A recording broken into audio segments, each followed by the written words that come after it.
More. Now I'm going to add another piece. Come under here. There we go.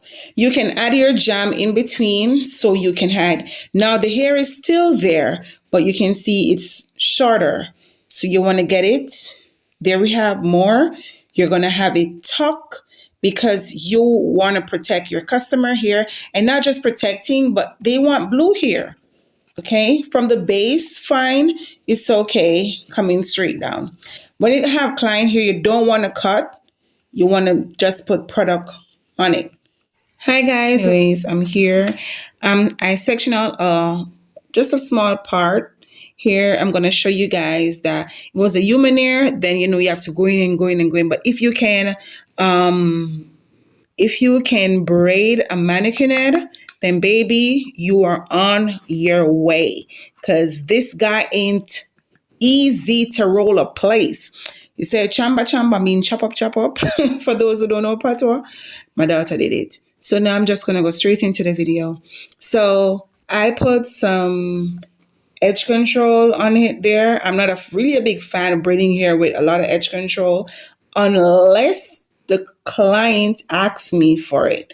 Why? Because the edge control on the hair, on the scalp, just imagine how long the build up is going to be a lot. So here we go. So I'm going to push this to the side. Push this to the side. I'm just going to do one, guys, because I don't got space. So there we go. And we have it. Now, let's get straight into it. Now you're going to section the hair into 3. I'm a right-hander, so it doesn't matter. If you're left your right-handed, it doesn't matter. But I love to go to the right sometimes. Okay. So here we go. There we go. So we're going to take the hair, feed it in between the index and the thumb. There. Now you're going to slide it so it's a 2-in-1. Push it down to the hair. In there, you want to keep your middle finger very close to the base, right? And then I'm going to take a second one to feed in. Remember, you're feeding between the index finger and the thumb. So there we go. I hope you're seeing it. Tuck it over so. There we go.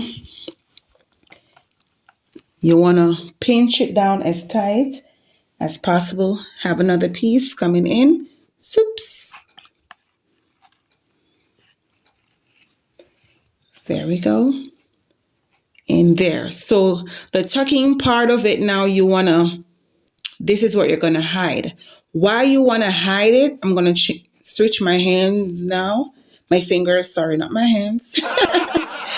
Why you want to have tucking is because, number one, you're going to hot water the hair. You don't want to go up to the client's hair or the steam.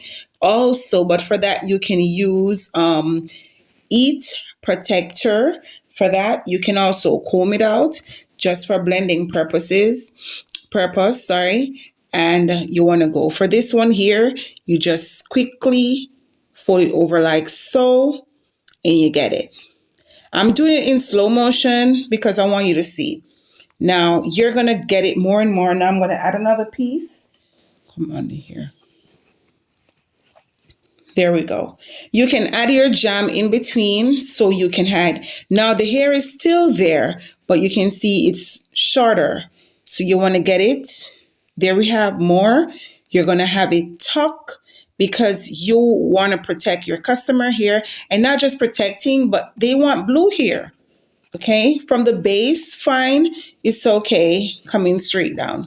When you have client here, you don't want to cut, you want to just put product on it.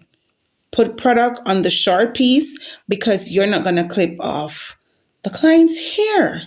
No, you're not. You can feel the amount of hair that you need to add, and then you can go ahead and do so.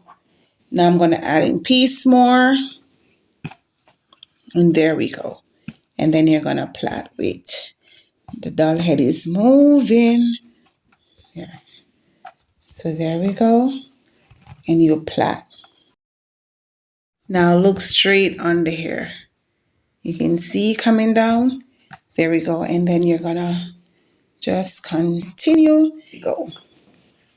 So there, clean it up. And there we go, come straight down. And that is a plait. Now, normally, I will keep getting more.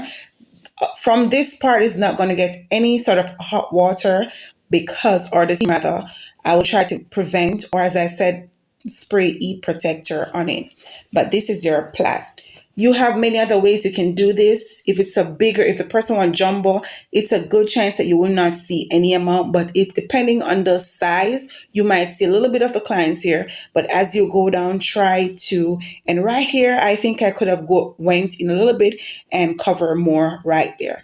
But as you go, you learn. And of course, every day as a braider, you have to keep practicing, practicing, and practicing. Thank you for watching. I hope this was informative.